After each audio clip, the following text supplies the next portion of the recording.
Hey folks, it's Urban back with another little video. I'm just gonna keep it real. I haven't been able to pick up a new review. I have so much dip in the fridge that I need to get through before I want to keep adding to it. So that's my apologies for that one, fellas. Tonight's gonna be a little interesting. I'm gonna take it in a new direction.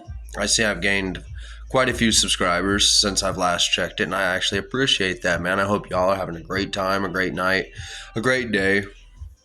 But I don't know. I felt compelled. I had made a post on Reddit, and I got reached out to by a guy with called the Other World Podcast, and he invited me on to do a podcast with him, do an episode, and I'm actually in communication with him as we speak.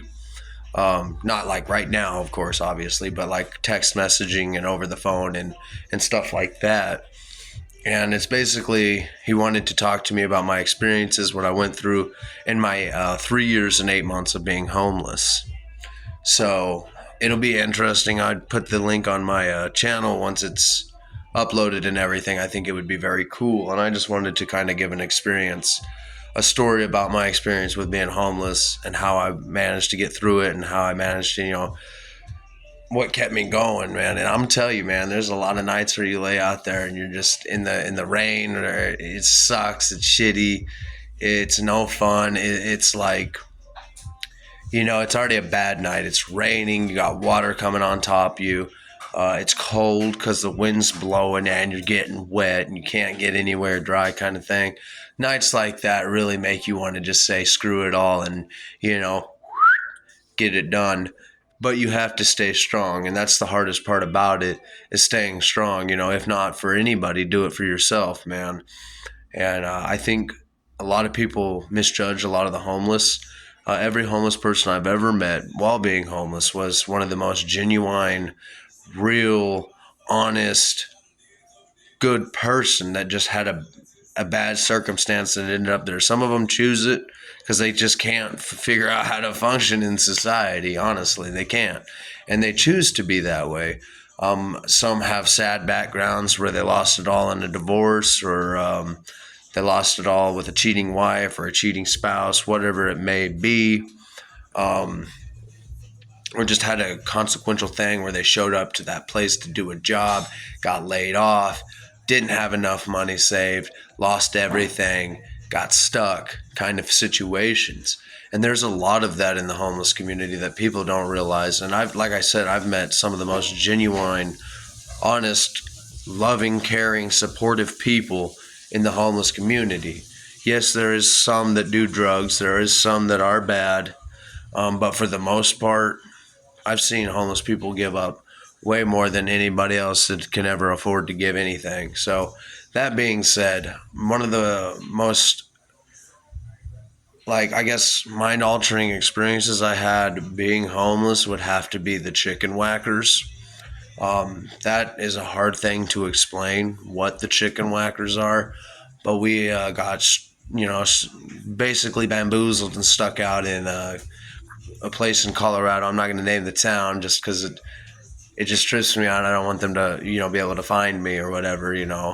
And it's weird because I stay strapped at all times, man. Like, I'm not even going to lie.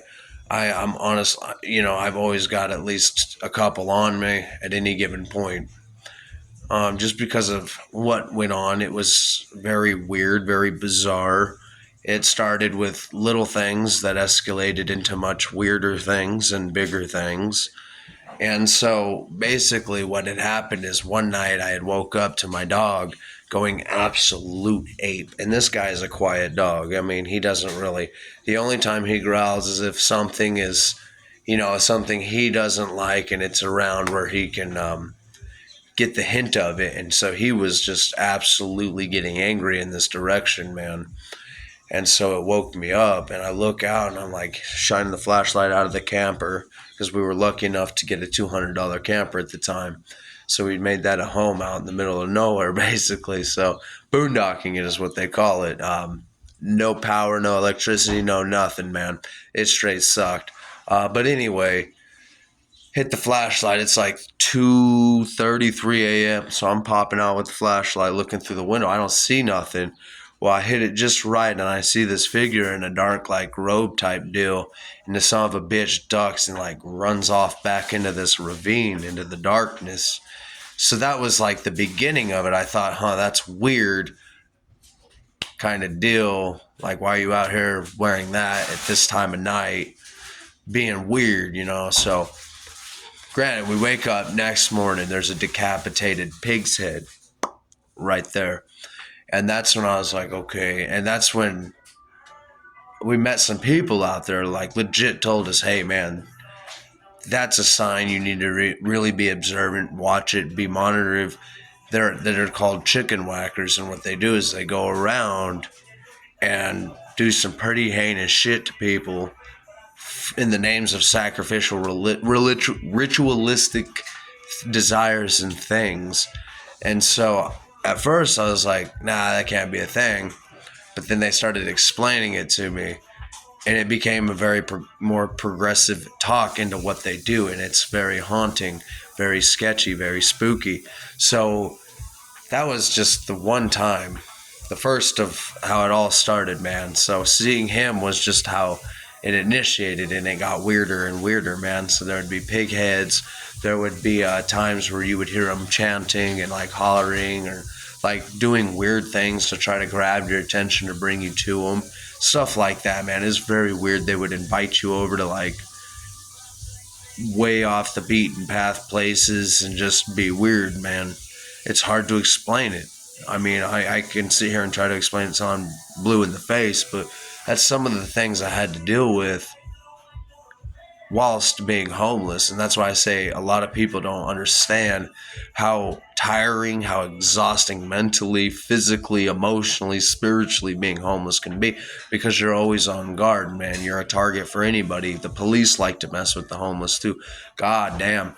We were sitting out there just trying to live, man, and the police was just harassing us. This one dickhead cop, man, big old burly little bitch, walks up to us. He's like, you either get this shit gone and you go out of my town, or I'm taking you to jail and you'll never get out. And that's what he literally said, man. So it's like, what are you going to do? You want to sit in jail for the rest of your life over nothing because this power-hungry pussy wants to pin a crime on you or do something, So that's just a lot of what you experience as being homeless. It's just, I would never wish it on nobody. I wouldn't wish it on my worst enemy, because honestly, brother, it's the most stressful time you can have in life. You're already down on your luck, and then you have to stand on guard for every kind of bullshit around you. You know what I mean? There's people out there that will target you, like the chicken whackers. So for my homeless people that may be or may not be watching, it depends on you. Stay out of Mesa County, Colorado. If you go through there, get the fuck out ASAP, because you're at the mercy of the chicken whackers. And when I say tread lightly with the chicken whackers, I mean tread extremely fucking lightly, because they are very sadistic people. They are involved in a lot of dark things, and it's almost supernatural with what they do. They have brought forward evil entities. I believe themselves to be evil entities with what they do. So if you're traveling with trains or hopping trains, just avoid Mesa County. Keep fucking going. Do not stop in Grand Junction, Colorado. For those who do not know, you just keep going. There's no good for any of you to go through that town and be there more longer than 2 days, man. So that's my take on it, man. I'll get into more depth with these stories. I like just kind of reliving them sometimes, and I don't have anybody to really talk to about it. It's very hard for me to make friends, so I just like to talk like I'm talking to myself on the camera and talking to y'all. I hope y'all enjoyed this video. I just wanted to give a quick take on it, man, and just lay it out there and say, hey, this is one of the many stories to come while we're waiting for a review. So anyway, guys, you have a wonderful damn night. This is Urban Spits back with another video. You guys have a great day, man.